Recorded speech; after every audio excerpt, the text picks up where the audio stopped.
이투스 교육평가연구소장 김병진입니다. 여러분들 이제 2014학년도 수시를 준비를 하고 있고, 그 다음에 이제 지원을 앞두고 있는데, 그래서 이제 그러니까 강남 인강에서 여러 선생님들이 모여가지고, 여러분들 입시적으로 좀 도움이 될 수 있는 그런 기회를 마련했습니다. 저는 여기 위에 제목에 보이는 것처럼 주요대 전형 방법과 주요대 전형 방법의 변화와 대비 전략이라는 제목으로 여러분들하고 얘기를 나누게 됐습니다.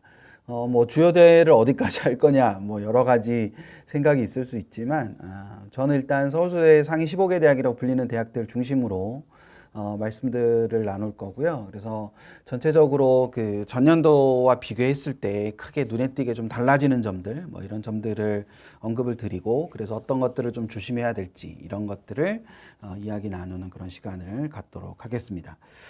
우선 뭐 본론으로 바로 들어가서 제일 먼저 좀 이렇게 점검을 해봐야 되는 건 아무래도 학교장 추천 전형의 변화를 생각을 해봐야 됩니다.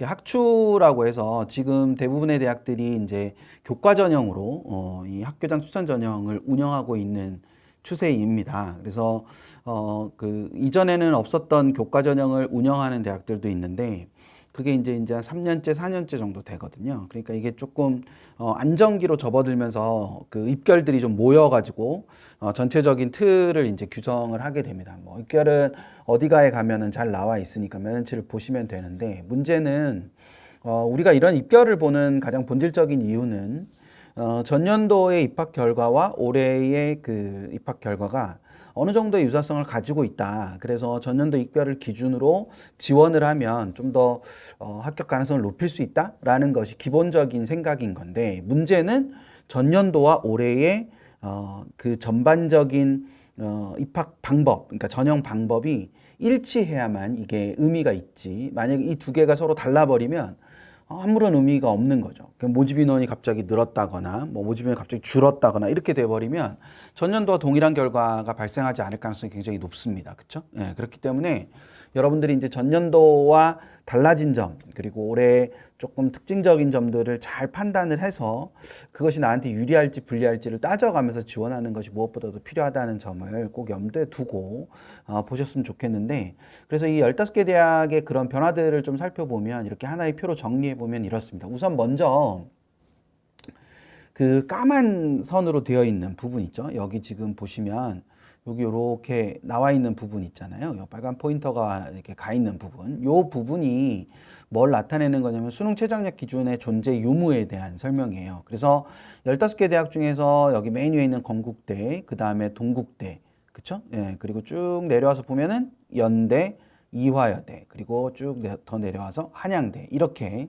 총 5개 대학, 15개 대학 중에서 5개 대학만 수능 최저를 갖고 있지 않고 나머지 10개 대학은 모두 수능 최저 학력 기준을 가지고 있기 때문에 여러분들이 수능 최저 학력 기준을 얼만큼 충족시킬 수 있느냐에 따라서 붙고 떨어지는 거, 물론 이제 붙고 떨어지는데 결정적인 역할을 하진 않지만 지원 자격이기 때문에 어떤 걸 통과하고 나면은 뭐 그건 당연히 문제가 되지 않겠죠. 하지만 통과를 하냐 못하느냐가 굉장히 중요하기 때문에 그 부분에서 주의를 기울일 필요가 있다. 더더군다나 이 옆에 보면 수능 최저학력 기준을 가지고 있지만 고대 인문계열이라든지 그 다음에 성균관대라든지 그리고 밑으로 내려와서 홍익대라든지 이런 학교들은 최저 기준에 변화가 있는 학교들이에요. 그래서 이 세 개 대학 같은 경우에는 전년도와 최저 기준이 대체로 인문계열 또는 전체가 조금 완화된 느낌이 좀 있기 때문에, 그 완화됐다는 건 무슨 뜻이에요?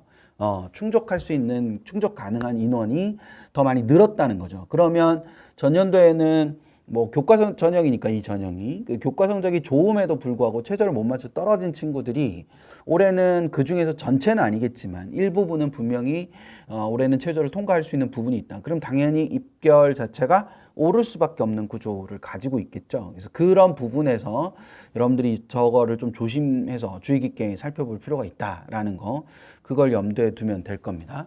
여기 이제 표에서 보시면 이 파란색 계열로 되어 있는 것들, 이렇게 수명 10명, 뭐 제한 없음 10명, 뭐 이렇게 되어 있는 거 있잖아요. 예, 이런 것들이 전년도 대비 좀 바뀐 거예요. 그러니까 저게 바뀌었으니까 올해 저 대학들을 원서를 쓸 때는 좀 생각을 하면서 써야 되겠구나라는 거를 염두에 두면서 볼 필요가 있는 겁니다. 그래서 뭐 특히 고대 같은 경우에 이제 뒤에서 다시 설명하겠지만 올해 입시에서 굉장히 중요한 역할을 하는 게 고대인데 수시의 최대 변수가 고대입니다. 고대인데 특히 학추 전형에서 그 교과 전형에서 졸업생들 지원 자체가 안 되고 재학생만 지원이 가능하다라는 부분도 굉장히 큰 변화니까 그거를 같이 아울러 생각을 해두면 될 거예요. 그래서 이 옆에도 보면 조금씩 이제 변화된 인원들을 표현을 하고 있어요. 특히 여기서 하나만 보자면 연대 같은 경우에는 이제 기존에 5%에서 10명으로 변화했거든요. 추천 가능 인원이 10명으로 변화했고 면접 비율 자체가 좀 감소를 했어요. 40에서 30%로 감소를 했는데 여러분들이 이제 저 과정에서 물론 이제 면접의 비율 자체가 축소됐다. 우리가 이렇게 생각할 수 있는데 면접이 있는 경우에는 그러니까 면접 뭐 대체로 면접이죠. 이 2단계에 추가되는 전형 요소가 항상 존재하기 마련이고 그 단계별로 전형을 할 경우에는 그 2단계에 추가되는 전형 요소가 무엇이냐에 따라서 궁극적으로 이제 많은 그 합격자의 변화가 생겨요. 그러니까 등수의 변화가 생기는 거죠. 이런 변화가 생긴다고 가정을 했을 때 그 왜 이런 현상이 발생을 하는 건지 이해를 좀 하는 게 필요한데 대체로 1단계가 뭐 교과가 됐든 학생부 종합전형 같은 경우에 서류평가가 됐든 간에 1단계에 그 몇 배수로 뽑는다 하더라도 맨 처음에 있는 친구와 맨 마지막에 있는 친구가 요 정도로 좀 좁게 서 있다면 면접이 들어가게 되면 면접이라는 거는 여기서부터 이렇게까지 좀 벌어질 수 있는 요소가 되는 거죠. 그러니까 면접의 점수 폭이 1단계의 점수 폭보다 더 크기 때문에 결과적으로는 그 면접 자체가 굉장히 중요한 판단 기준이 될 수 있다. 그래서 그 비율이 몇 %냐 보다는 면접이 있느냐 없느냐에 따라서 궁극적으로 우리가 지원의 어떤 이 전략 같은 것을 재수정할 필요가 있다라는 것도 같이 생각을 해둘 필요가 있을 겁니다. 그래서 그거 하나 염두에 두시고 여기 옆에 이제 교과와 서류와 면접이라고 이렇게 하나씩 들어가 있죠. 이렇게 세 개가 들어가 있는데 대체로 뭐 교과 100인 곳들이 있고 교과 100인 곳들이 쭉 있는데 뭐 이화여대 같은 경우는 그렇지 않지만 중앙대 같은 경우는 90%라고 돼 있고 이제 출결이 10%가 들어가 있기 때문에 사실상 이제 면접이나 서류 평가는 없는 거예요. 없는 거니까 그냥 교과 100이라고 봐도 상관없어요. 반면에 이화여대 같은 경우는 면접이 20%가 있고 연대 같은 경우도 면접 20%가 있고 서울대 같은 경우는 이제 1단계부터 이제 교과가 아니라 서류가 되죠. 서류.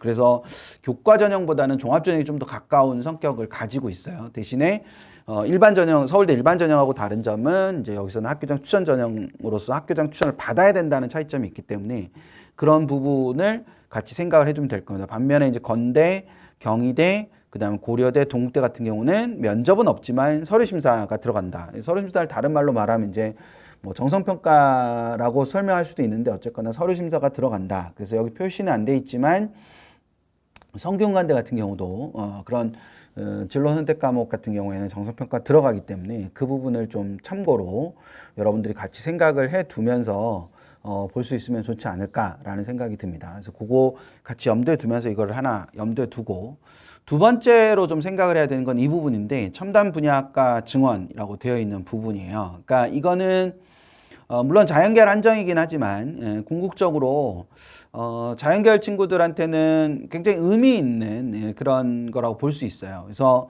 뭐 결론부터 말하면 여기 맨 아래 보이시나요? 맨 아래 가면은 여기 817이라는 숫자가 있어요. 그러니까 수도권 안에서 817명의 인원이 증원이 됐어요. 그러니까 이거는 굉장히 의미 있는 것인 게 그러니까 보통은 어떤 학과가 증원이 될 때 어떤 대학에서 한 학과를 증원시키려면 다른 학과에서 이렇게 인원을 떼와야 돼요. 인원을 몇 명씩 이렇게 떼와가지고 한 학과를 만들어야 되는데 이번에 이 지금 여기 이쪽에 언급돼 있는 이 학과들과 정원은 다른 학과는 손대지 않고 이렇게 넣은 거예요. 그 상황으로 생각을 했을 때, 그러니까 우리가 생각을 해봤을 때, 예를 들면 고려대에 여기 보면 전기전자공학부가 56명이다라고 되어 있어요. 그러니까 이거는 기존이라고 옆에 적혀 있는데, 그러니까 기존에 전기전자공학부가 있었단 말이에요. 그 전기전자공학부에 56명을 더한 거예요. 그렇게 되면 이 전기전자공학부를 가지 못했던 56명이 전기전자공학부를 가는 거잖아요. 나아가서 고대를 가지 못했던 56명이 고대를 가게 되는 거라는 거예요. 앞서 얘기했던 대로 다른 경우, 그러니까 원래 예전에 그 어떤 학과가 증원되는 과정을 보면은 다른 학과에서 인원을 빼와서 56명을 더 빼와서 증원을 했는데, 그럼 결국에는 고대 총원은 똑같다면 고대 안에서 이동이 생기는 거잖아요. 근데 여기는 그게 아니라 그냥 고대에 56명이 더 생긴 거니까 작년까지는 고대를 갈 수 없었던 56명이 올해는 고대를 가게 되는 거다. 그럼 그 56명이 작년까지 만족했던 자리가 있을 거 아니에요. 그럼 그 자리에 56자리가 생기는 거잖아요. 그 56자리를 내가 가거나 내 친구가 갈 수도 있는 거잖아. 그치? 그러니까 그런 부분에서 이 증원 부분은 굉장히 의미를 갖는다고 볼 수 있는 거예요. 그래서 여기에 이제 817명, 수도권 대학에 817명, 비수도권 대학에 1012명이 이게 증가가 되면서 거의 2000명 가량, 1820명, 30명 정도 되는 인원이 늘어났기 때문에 여기서 갖게 되는 효과가 분명히 있을 것이다라는 거. 그 부분을 주의해서 잘 볼 필요가 있습니다. 더더군다나 이제 여기 안에 포함되어 있지는 않지만 여기 지금 보시면 빨간 포인터 움직여 있는 곳에 보시면 성균관대가 지능 소프트웨어라는 삼성전자 계약학과를 신설을 해요. 그러니까 50명, 이것도 이제 정원이기 때문에 50명이 추가로 더 생기는 거거든요. 그러면 이제 이 학과, 특히 이제 최근에 계약학과들에 대한 인기가 많으니까 채용 조건형 계약학과가 더 50명이 신설이 되게 되면 또 상위권에서 그쪽으로 쏠려가는, 움직여가는 그런 인원들이 또 존재할 수 있다는 거죠. 그러니까 그 부분을 가지고 생각을 했을 때 전체적으로 이 첨단 분야의 인원이 증원되는 것이 갖게 되는 효과 자체가 굉장히 크다라는 점. 그것 때문에 이제 그 내가 지원하는 모집 단위뿐만 아니라 내가 지원하는 모집 단위의 아이들이 그 위쪽에 쓸 대학들 있잖아요. 그러니까 우리가 6장의 원서를 쓰기 때문에 그 학교만을 쓰는 게 아니라, 그 학과만을 쓰는 게 아니라 다른 학교의 다른 학과들을 다 고려를 하면 쓸 수밖에 없다는 거죠. 여러분이 그렇게 고려하는 것처럼 다른 친구들도 고려를 하고 쓸 거란 말이에요. 그럼 그 고려하고 썼을 때 그쪽으로 옮겨갈 아이들이 어느 정도 될 건가라는 걸 생각하는 데 있어서 이런 학과들은 굉장히 큰 의미를 갖는다. 더더군다나 이제 이거를 좀 풀어서 보면 이제 서울대 같은 경우가 이제 218명이 늘어나서 굉장히 많은 규모가 늘어나는 거예요. 그래서 그 218명이 늘어나게 되는데 그 218명이 늘어나는 것 중에서 128명을, 그러니까 이 90명 빼고 128명, 여기 위쪽에 지금 보시면 30명하고 98명 이렇게 있죠. 이 128명을 수시에다가 선발을 하는 걸로 집어넣어놨어요. 그리고 90명은 정시로 선발하는 걸로 이렇게 옮겨놨거든요. 그래서 이제 이것들에 의해서 예를 들어서 고대 전기전자 같은 경우는 원래 계획보다 학교장 추천 전형은 3명이 많고, 학업 우수형 같은 경우는 13명이 많고, 그다음에 계열 적합형 전형 같은 경우는 20명이 많아서 원래 생각하고 있던 인원보다 더 많은 인원을 선발하게 되는 이런 구조로 간다라는 거. 이제 그걸 좀 생각을 염두에 두시고, 이거를 내가 저거를 활용을 못 하더라도 저기에 지원하는 친구들이 어디에 지원을 많이 할까라는 것들을 좀 생각을 하면서 전체적인 수시지원 전략을 구상하는 것이 의미가 있을 수 있다는 점, 그거를 염두에 두고 볼 필요가 있는 겁니다. 그러니까 이건 단순히 이제 이 4개 대학에 그냥 모집 인원이 증가하는 걸로 끝나는 것이 아니라 이 4개 대학의 아래에 있는 대학들이 결과적으로 이 여파를 받을 수밖에 없는 거죠. 그래서 그 부분도 좀 고려를 해야 되는 거니까 그걸 잘 염두에 두면서 지원 전략을 짤 필요가 있습니다. 특히 이제 여기 첨단 융합학부나 반도체 융합학부, 공학부, 그다음에 공학, 그다음에 에너지학 같은 경우는 이제 전년도에는 없었던 인원이 이만큼 생긴 거기 때문에 그 인원들도 굉장히 중요한 역할을 할 수 있다는 점을 잘 생각을 해두시면서 보시면 되지 않을까 싶어요. 잘 이해하고 있나 모르겠네. 자, 그 다음 또 하나 이제 올해는 뭐 이 부분은 뭐 여기저기서 많이 얘기 들었을 거예요. 학생부 반영 항목이 축소가 되고 자기소개서가 폐지가 되는데, 그러다 보니까 우리가 이제 학종에 여러 가지 평가 요소들이 존재하는데 그 평가 요소를 변경한 대학들이 굉장히 많습니다.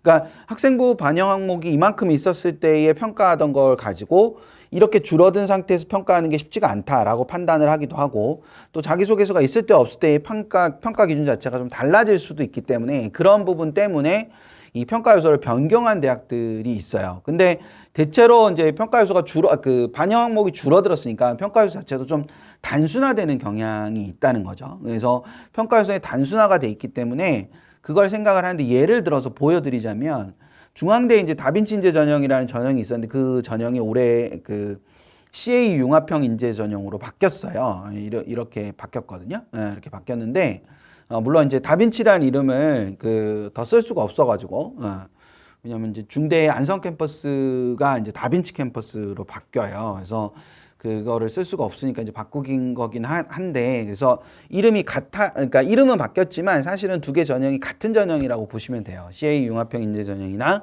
중앙대 다빈치 인재 전형이나. 근데 이게 2023학년도까지는 그 중앙대가 제가 중앙대를 굳이 갖고 온 게, 중앙대는 펜타곤이라 그래서 5개의 전형 요소를 가지고 아이들을 평가를 해봤었단 말이에요. 그래서 아주 유명한 5개의 그 펜타곤이라는 전형을 갖고 왔었는데 이게 3개로 줄었어요. 굉장히 큰 폭으로 줄어든 거죠. 그러면서 그 왼쪽에, 여러분들 화면에 왼쪽에 보면 학업 역량, 탐구 역량, 그다음에 발전 가능성, 인성, 통합 역량 이렇게 되어 있는데, 특히 이제 다빈치 인재 같은 경우는 통합 역량을 중심으로 했었단 말이죠. 탐구형 같은 경우는 이제 통합 역량 대신에 이제 다른 이름으로 우리가 봤었는데, 어쨌거나 이렇게 돼 있는 거에서 학업 역량하고 나머지 용어는 다 바뀌었어요. 나머지 용어는 다 진로 역량, 공동체 역량 이렇게 바뀌었습니다.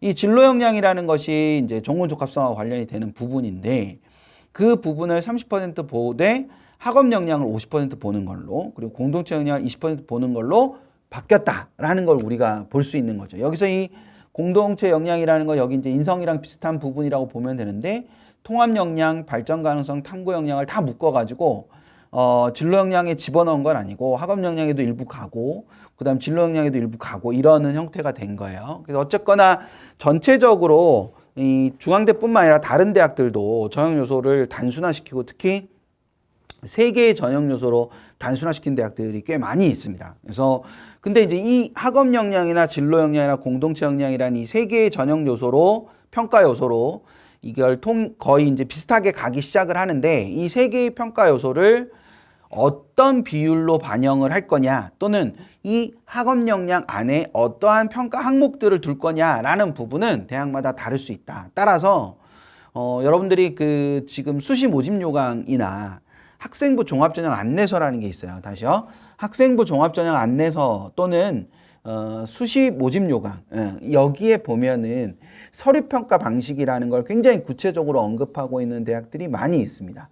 그래서 그 서류평가의 이 항목 또는 요소, 평가 요소나 평가 항목들을 구체적으로 서술하고 있고, 나아가서 그것을 학생부 어느 항목에서 볼 거다라는 것까지 설명하고 있는 대학들도 많기 때문에 그걸 보면서 내 학생부를 그 기준에 비추어서 이렇게 보는 게 필요해요. 물론 이제 붙을지 떨어질지를 여러분이 그거 가지고 판단할 수 없어요. 그거 판단하라고 하는 게 아니고, 그거 판단할 정도가 되면 여러분 다 전문가게, 그러니까 그걸 판단하라는 의미가 아니고, 그걸 통해서 내가 이 대학엔 좀 유리할 것 같다, 또는 이 대학 이 전형에 좀 유리할 것 같고 이 전형에 좀 불리할 것 같다. 예를 들어서 중앙대 같은 경우도 지금 이쪽에 보고 계시는 것들은 융합형 인재지만 탐구 인재가 따로 있단 말이에요. 그 평가 요소는 저거랑 똑같아요. 평가 요소는 학업 역량, 진로 역량, 공동체 역량 똑같지만 실제로 옆에 있는 반영 비율이 달라요. 탐구형 인재에 가면은. 그러니까 그런 식으로 나한테 내가 이런 평가 요소들을 중심으로 내 학생부를 봤더니 이 평가 요소가 좀 두드러지네, 또는 이 평가 요소는 좀 떨어지네, 이렇게 판단을 했어. 그리고 그 학생부, 그러니까 이 학생부 종합전형 안내서라든지 아니면 수시 모집 요강이라든지 이런 것들을 보고 여기서는 요 항목을, 요 평가 요소를 되게 중요하게 보는데 내가 이 평가 요소가 두드러지니까 붙을지 떨어질지는 모르겠으나 이 전형에 지원하는 것이 굉장히 의미 있을 수 있겠구나 라고 내가 판단을 할 수 있다면, 그걸로 종합전형은 사실상 많은 것들을 한 거라고 볼 수 있어요. 무슨 말인지 되시죠? 네, 그래서 굉장히 많은 부분 그런 것들을 할 수 있는 부분이라고 볼 수 있으니까 그걸 생각을 해 두시면 궁극적으로 이런 형태로 우리가 검토를 하는 것 자체가 굉장히 의미 있구나라는 것을 아실 수 있을 거기 때문에 이 평가 요소를 가지고 보는데 최근에 대학들이 공통적으로 굉장히 강조하고 있는 게 하나 있어요. 그게 뭐냐면 탐구 역량이라는 건데 그 탐구 역량이라는 것은 뭘 나타내는 거냐면은 그러니까 별다른 게 있는 게 아니라 궁금해하느냐 하고 있느냐 그러니까 어떤 사안에 대해서 궁금해하고 있느냐를 평가하는 것이 하나가 있고 그럼 궁금했으면 어떻게 해야 돼? 궁금했으면 그걸 알아보려고 노력을 했었어야죠. 그렇죠? 예, 그래서 그런 알아보려는 노력이 잘 나타나 있느냐라는 부분을 우리가 보는 거기 때문에 적극적인 실천의 과정이 있느냐라는 것들을 본다라고 생각을 하면 돼요. 그리고 실천을 해서 무엇인가를 알아봤으면 그 다음에 뭘 할 수 있게 되느냐? 결과물이 나오겠죠. 예, 결과물이 나올 거란 말이에요. 뭐 영향이라든지 발표, 뭐 어떤 발표를 했다든지 아니면 다른 것에 무엇인가에 영향을 주었든지 이런 이 결과물이 존재하느냐라는 것까지로 이렇게 이어질 수 있는 거라서 그러면 이 탐구 역량이라는 걸 굉장히 강조한다는 부분에서 우리가 생각할 수 있는 게 이 세 가지 항목들이 잘 드러나 있느냐라는 걸 보는 거니까 여러분의 학생부를 좀 읽어보면서 저 세 가지가 잘 드러나 있는지 그렇지 않은지를 이렇게 보면서 나는 학생부 종합전형을 쓰기에 좀 적합하구나 또는 학생부 종합전형을 쓰기에 적합하지 않구나 또는 내가 적합하진 않지만 이런 부분이 좀 강조가 되고 있으니까 이 대학에 좀 더 잘 어울리겠구나 라는 것들을 전체적으로 판단하는 그런 계기가 됐으면 좋겠다라는 생각을 해보게 됩니다. 되셨죠? 예, 그리고 또 하나 이제 우리가 생각을 해야 되는 건 우리 이제 주요대회 같은 경우는 수능 최저학력 기준을 가지고 있는 전형들이 꽤 있어요. 그러니까 이 수능 최저학력 기준은 앞에서 잠깐 설명했듯이 글자 그대로 최저학력 기준이에요. 그러니까 여기를 통과하면 그 다음에는 별 문제가 되지 않는다. 그러니까 그 뒤에는 뭐 1등급을 받냐 2등급을 받냐가 여러분의 합불에 영향을 주지는 않습니다. 하지만 어떠한 부분에서는 그것들을 한 번에 딱 통과를 해야 되는 요소가 있기 때문에 생각을 해둘 필요가 있는데 수능 최저학력 기준이 좀 변화한 대학들이 있어요. 그래서 여기 지금 보시는 것처럼 왼쪽에 있는 거는 인문 계열만 좀 변화한 거고 오른쪽에 있는 거는 인문 자연이 모두 변화한 거다라는 거. 그래서 이게 결과적으로는 이렇게 변화들이 존재한다는 거는 이제 전년도 입결을 볼 때 주의를 해야 되는 거죠. 그러니까 수능 최저학력 기준의 변화에 따라서 올해 입결을 좀 더 올라갈 수도 있고 올해 입결이 좀 더 떨어질 수도 있고 뭐 이런 부분이 있기 때문에 그 전년도 입결을 검토할 때 주의 깊게 살펴봐야 되는 부분들이 있을 거다라는 거. 이제 그게 하나고 두 번째 여러분들한테 이제 부탁하고 싶은 건데 그 수능 최저학력 기준이 목표인 친구들 대부분은 주력 과목을 선정하게 돼요. 그러니까 학습의 우선순위로서의 주력 과목을 선정하게 된다는 거죠. 그러니까 4개 영역이 다 있는데 국수, 영탐의 4개 영역이 다 있는데 여러분들이 이제 남아있는 시간 동안 마음이 급하고 또 시간이 별로 없다고 생각을 하다 보니까 자꾸만 특정한 과목에만 공부를 할 수 있단 말이죠. 그게 아주 나쁜 거라고만 할 수는 없어요. 그러니까 뭐 수능 전체를 다 할 자신이 없다면 특정 과목이라도 이제 학습 완성도를 높이는 것도 한 방법일 수는 있는데 물론 궁극적으로는 이게 어떤 특정한 영역 쪽에 많은 시간을 투자하는 것과 특정한 영역만 하는 건 되게 다른 말이에요. 다시 잘 기억하세요. 특정 영역만 하는 거하고 특정 과목에 많은 시간을 투자하는 거는 굉장히 다른 체계를 가지고 있다. 두 개가 다른 체계를 갖고 있기 때문에 굳이 권하자면 어떤 특정 영역에 많은 시간을 투자하는 거지 특정 영역만 하는 건 아니에요. 그러니까 그거를 좀 생각을 해줬으면 좋겠고 두 번째로는 그랬을 때 우리가 이제 학습의 우선순위라는 걸 정하게 되잖아요. 그러니까 어떤 걸 먼저 해야 된다. 어떤 거를 먼저 중심적으로 할 거다. 이런 우선순위를 정하는 데 있어서 여러분들이 보통 이 등급 중심으로 자꾸 이런 걸 판단하는데 등급 중심으로 판단하기보다는 백분위를 중심으로 판단하는 것이 좀 더 합리적이다라고 생각한다는 거예요. 그러니까 똑같은 그러니까 예를 들면 뭐 합 5인데 두 개 합 5야. 두 개 합 5인데 두 개 합을 하면 6밖에 안 돼, 내가. 그러면 두 개 합 5인 전형을 쓸 수가 없느냐? 그게 아니라 두 개 합 5인 전형을 쓰고 맞추려고 노력을 해야지. 이게 쓰고 맞추려고 노력을 하는데 두 개 합 5인 전형을 그럼 어떻게 맞출까라고 했을 때 3, 3, 예를 들어 3, 3이 있잖아요. 3, 3이 있는데 이거 하나를 2로 만들면 두 개 합 5가 되잖아. 그럼 이 2로 만드는 거를 어떤 과목을 선택할 거냐라고 했을 때 3이 3개가 있다면 고민이 될 수 있잖아. 만약 3이 2개밖에 없다면 2개 다 열심히 해야지. 근데 3이 3개가 있고 이 3, 3개 중에 어떤 걸 선택해서 합 5를 맞출 거냐, 2개 합 5를 맞출 거냐, 이런 거가 여러분들한테 고민일 수도 있잖아. 그렇게 된다면 그걸 등급을 보고 그냥 무작위로 공부하지 말고 등급이 3개, 3등급인 게 2개, 3개가 있다. 그럼 3개를 다 열심히 해야지. 그럼 우선순위가 없어요. 우선순위가 없으니까 여러분들이 일정한 결과물에 도달하기도 굉장히 어려운 때가 많이 있어요. 그러니까 그게 아니라 우선순위를 정하고 그 우선순위에 맞춰서 공부를 하는 것이 굉장히 중요한 역할을 할 수 있을 거다. 그럼 그 우선순위를 어떻게 정하는 것이 좋을 거냐. 그랬을 때 백분위가 등급 경계에 가까운 과목을 선택한다. 그거를 생각을 할 필요가 있어요. 그러니까 이게 똑같이 3등급이지만 2등급 경계에 좀 더 가까운 3등급이 있을 수 있잖아요. 그렇죠? 예, 그러니까 그 부분을 생각을 해서 예를 들어서 어떤 과목은 88, 87, 88, 86 이렇게 세 번에 걸쳐서 왔다 갔다 하는 3등급이고 어떤 과목은 뭐 81, 79, 80 뭐 이렇게 된다. 그럼 당연히 85, 86, 87, 88을 보이는 그 과목에 집중을 해야 되고 그것의 우선순위를 둬야 되겠죠. 그런 식으로서의 의미의 이게 바로 학습의 우선순위를 정한다라는 부분을 잘 생각을 해서 그 학습의 우선순위라는 측면에 초점을 맞춰가지고 이렇게 볼 수 있도록 준비를 하는 것도 되게 중요한 초점이 될 수 있다라는 거 이제 그걸 생각을 해두시면 되지 않을까 싶습니다. 자, 이거 보고 있는 친구들 중에 이렇게 많은 친구들이 논술 전형에 관심들이 많을 텐데 그 논술 전형도 약간 변화가 있어요. 논술 전형 변화가 있는데 그 이제 논술은 일단 뭐부터 알고 있어야 되냐면 이 위에 보면 15개 대학이라고 되어 있는데 이 15개 대학 중에서 13개 대학에서 논술을 실시합니다. 여기 보시는 것처럼 이제 고려대와 여기 고려대와 서울대 이렇게 두 대학만 아무 표시가 없잖아요. 대시 표시만 있고 아무것도 없어요. 그러니까 이 대학들은 이렇게 보면은 따로 논술을 보지 않아요. 하지만 나머지 13개 대학은 논술을 실시합니다. 그래서 굉장히 많은 대학들에서 논술을 실시하고 있기 때문에 여러분들한테 굉장히 중요한 전략 중에 하나가 될 거예요. 그래서 그런 부분에서 이거 특징들을 좀 알아둘 필요가 있는데 특히 올해 이제 이 경희대에 이제 빨갛게 돼 있죠. 경희대랑 이 밑에 내려오면은 이화여대 그리고 외대, 한국외대 이런 쪽에 가면은 이 교과 반영이 폐지가 되거나 아니면 축소가 되거나 이렇게 하는 부분으로 변화가 있어요. 그러니까 논술 전형에 지원하는 친구들의 대부분이 이제 교과를 활용할 수 없어서, 그러니까 뭐 학생부 교과 전형이라든지 종합 전형에 지원할 수가 없는 탓에 이렇게 논술 전형에 지원을 하게 되는데 교과 전형 교과가 뭐 아무리 등급 간의 격차가 적다 하더라도 교과가 들어가 있으면 이거 어떡하지? 지원하면 문제가 되지 않을까? 뭐 이런 생각을 할 수 있는데.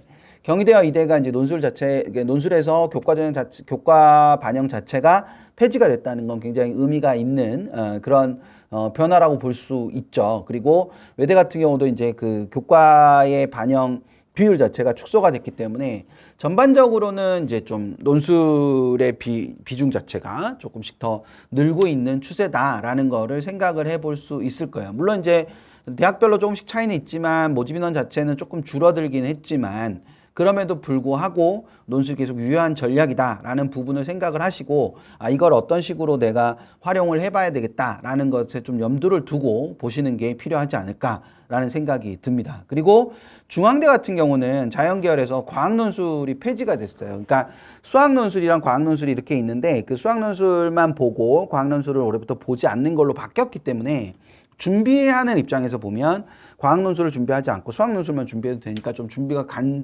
단순화된 측면도 있고 또 한편으로는 과학에는 자신 없고 수학이 조금 더 자신 있는 친구들의 입장에서는 중대를 좀 꺼리는 학교가 됐다가 이번에는 중대를 써야 되는 학교로 이렇게 변화했기 때문에 그런 변화들이 전년도까지의 합격자 집단하고 올해 합격자 집단이 좀 달라질 가능성, 개연성이 좀 있다 보니까 여러분들이 그것도 주의해서 좀 볼 필요가 있지 않을까라는 생각이 듭니다. 그래서 여기 이제 뭐 일일이 다 밝혀놓지는 못했지만 여러분들이 지원을 희망하는 대학에서 논술 전형에서는 혹시 요것만 조금 체크를 해보면 논술 전형에서는 우선은 논술의 유형을 잘 판단할 필요가 있다. 여러분들 인문계열이라면 영어 제시문이 얼만큼 나오는지 또는 뭐 도표가 나오는지 수식이 나오는지 뭐 이런 것들을 인문계열이라면 주의 깊게 살펴봐야 할 것이고, 자연계열이라면 과학 논술을 보는지 안 보는지, 그리고 또 한편으로 생각을 해보면 수학 논술에 있어서 범위에 뭐 기하가 명시적으로 포함되어 있는지, 확률과 통계가 명시적으로 포함되어 있는지, 이런 것들을 좀 확인을 해 보는 것으로부터 시작을 하는 게 필요하다. 두 번째, 논술에서 두 번째 생각해야 되는 건 일정이라는 부분을 생각을 해봐야 된다. 수능 전에 있느냐, 수능 후에 있느냐를 명확하게 좀 따지는 부분도 되게 중요하고, 또 한편으로 생각을 했을 때는 날짜가, 특히 수능 후 같은 경우에는 논술고사를 보는 날짜가 2주, 뭐 길게는 3주 정도밖에는 안 되고, 그 2, 3주 안에 모든 대학들이 다 몰려 있단 말이죠. 더더군다나 그 앞에 2주 안에 대학들이 다 끝내려고 해요. 왜냐하면 채점을 해서 학교에서 발표하는 시간까지, 학교에서 발표하기까지의 시간이 있기 때문에 그거를 최대한 빨리 당겨서 좀 보고 싶어 하는 면들이 있단 말이에요. 예, 그러니까 그 부분에서 일정이 겹치지 않는지, 논술 일자 자체가 겹치지 않는지를 확인하는 것이 필요하다. 세 번째는 수능 최저학력 기준의 존재 여부를 따져보는 게 필요하겠죠. 그래서 수능 최저학력 기준이 존재한다면 나는 가능한지, 충족이 가능한지 그렇지 않은지 이런 것들을 좀 따져보면서 보는 게 무엇보다도 필요할 것이다 라는 이 세 가지, 첫 번째 논술 시험의 종류, 두 번째 그 논술 날짜가 어떻게 되는지, 세 번째, 그리고 수능 최저학력 기준. 그래서 이 세 가지를 보되 지금 이제 대학별로 모의논술을 실시한 대학들도 많이 있습니다. 그래서 모의논술을 보다 보면 올해 이런 식으로 출제가 될 거다라는 것들을 알려주는 거기 때문에 그걸 보면서 내가 이렇게 한번 풀어보고 이 대학은 나랑 좀 맞는구나, 또는 이 대학은 나랑 잘 안 맞는구나, 뭐 이런 것들을 같이 생각을 해보는 것도 좋은 방법 중에 하나일 거다라는 거를 염두에 둘 필요가 있을 거예요.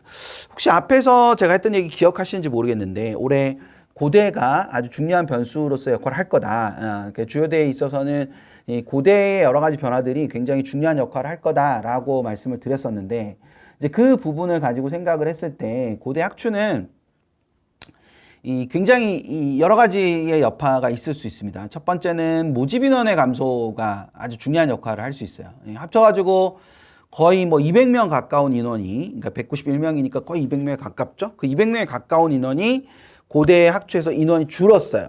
그러면 우리가 앞에서부터 계속 얘기했던 것처럼 입시라는 거는 결과적으로는 나와 경쟁하는 친구들도 되게 중요한데, 내 바로 위에 있는 또는 그 위에 있는 친구들이 어떻게 움직이느냐, 그러니까 나의 성적 구조와 그 바로 위, 그다음 그 위에 친구들이 어떻게 움직여 가느냐도 굉장히 중요한 역할을 할 거란 말이에요. 그래서 고대 인원이 191명이 줄어든다는 얘기는 작년까지는 고대를 갔던 191명이 올해는 못 간다. 그러면 그 못 가는 191명이 어딘가에 주저앉을 거란 말이죠. 물론 자연계 같은 경우는 아까 증원된 인원으로 해소가 될 수도 있어요, 이게. 근데 인문계열 같은 경우는 그런 증원되는 어떤 그런 인원이 없는 상황에서 그 103명이라는 인원 자체가 사라진다라는 거는 다른 대학에도 영향을 미치는 거예요. 그러니까 다른 대학의 합격선에 영향을 충분히 줄 수 있는 인원이기 때문에 그 부분을 좀 중심적으로 생각을 해둘 필요가 있을 거다. 더 나아가서 이게 지원 자격 조건이 졸업생에서 재학생만 가능한 걸로 바뀌어요, 학추가. 그러니까 졸업생들은 쓸 수가 없는 상황이 돼버린다는 점.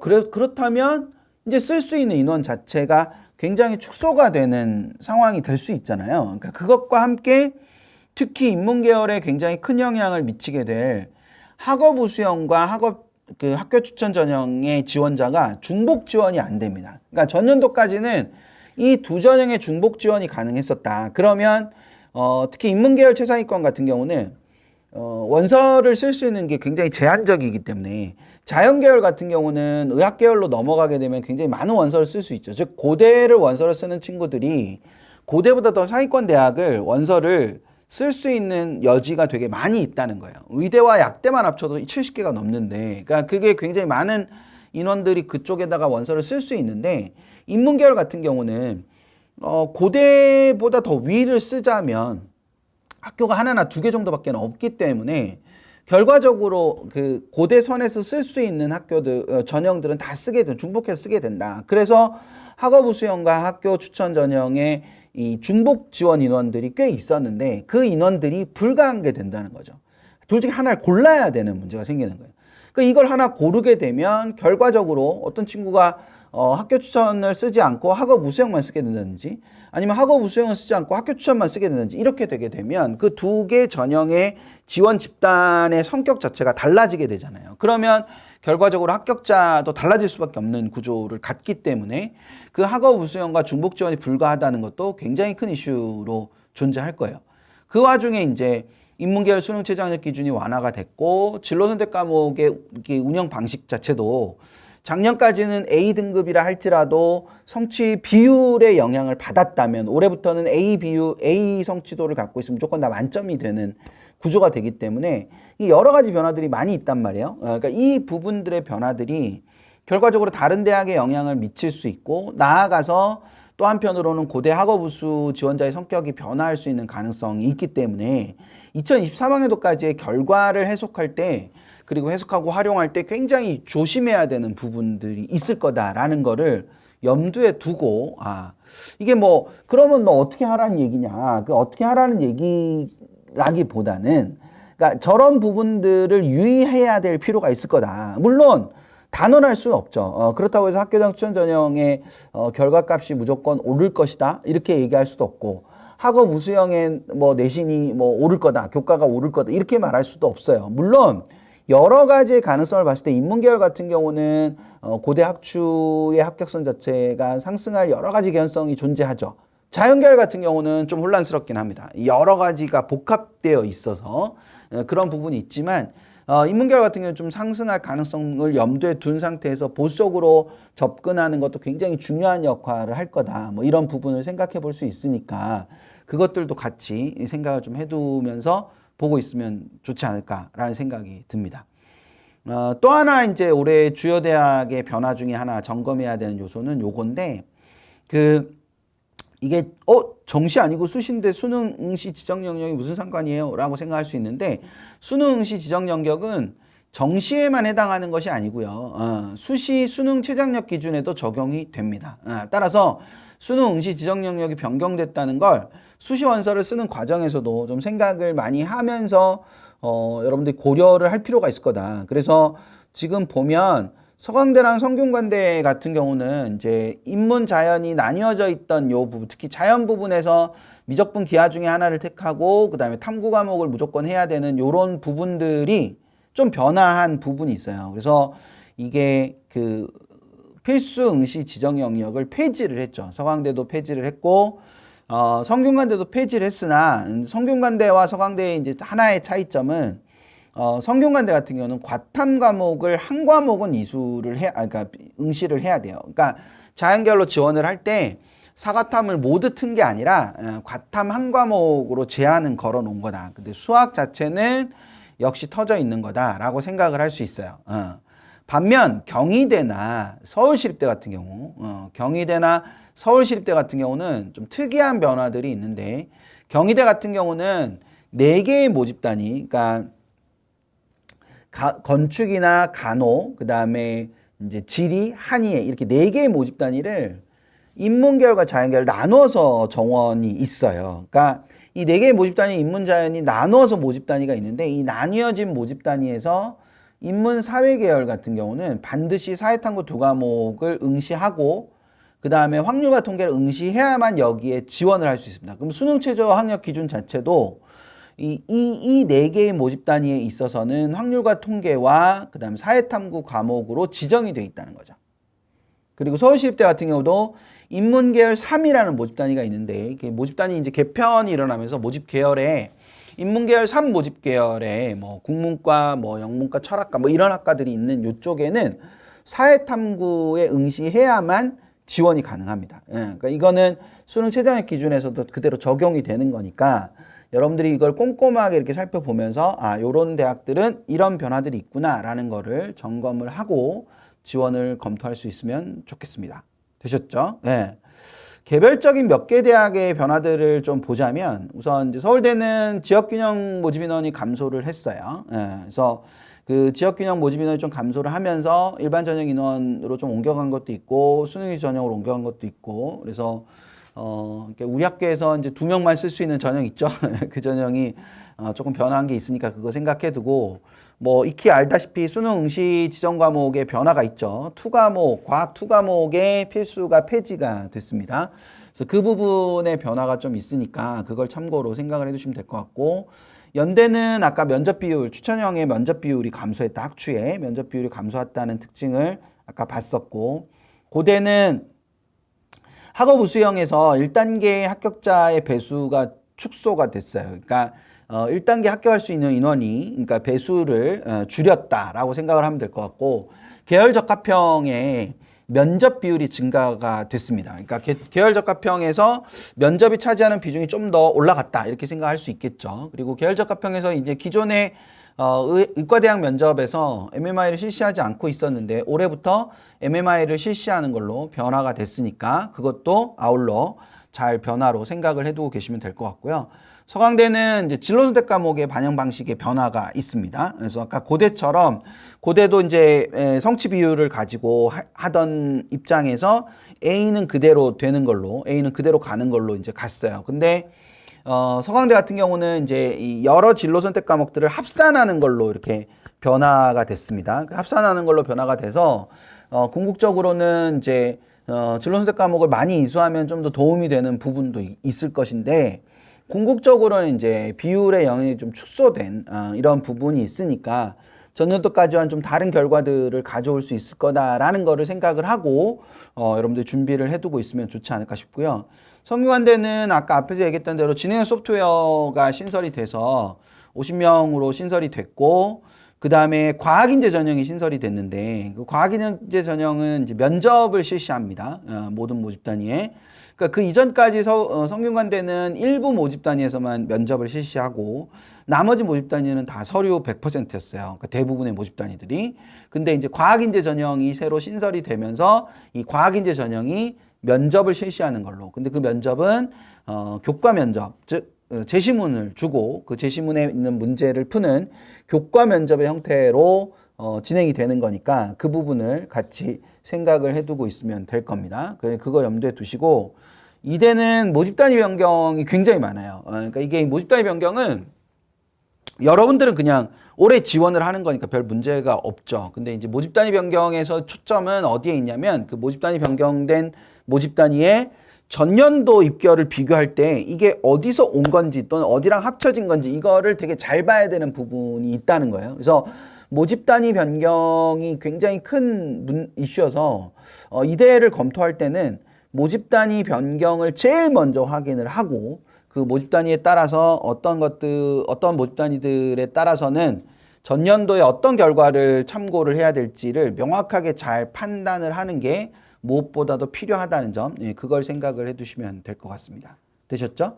그리고 중앙대 같은 경우는 아까 말한 대로 다빈치형에서 CA 융합형, 탐구형에서 CA 탐구형 이렇게 바뀌었고 수능 최저가 되게 재밌었어요. 수능 최저의 영어로 활용할 때 1, 2등급을 모두 1등급으로 쳐줍니다. 그래서 이게 좀 변화여서 그럼 전년도보다 그럼 전체적으로 좀 완화가 됐다고 봐야죠. 왜냐면 1, 2등급을 합쳐서 1등급을 쳐주는 거니까 이게 좀 완화가 된 부분이어서 올해 입시에 어떠한 영향을 미칠 건가라는 부분을 잘 보면서 볼 필요가 있다라는 거. 이제 그걸 하나 생각을 해두시면 될 것 같고 경희대 같은 경우는 이제 네오네상스 의예과에서 의학계열에서 재신구면 면접을 보던 거를 서류기반 면접으로 변경을 했어요. 그래서 이것도 되게 주요한 변화 중에 하나죠. 그래서 그것도 같이 생각을 해주시면 될 것 같고 이대처럼 외대도 좀 이게 많습니다. 변화가 외대도 지금 보시는 것처럼 이제 뭐 소셜 사이언스 앤 AI, 뭐 랭귀지 앤 AI 이런 융합학부들이 생겨나면서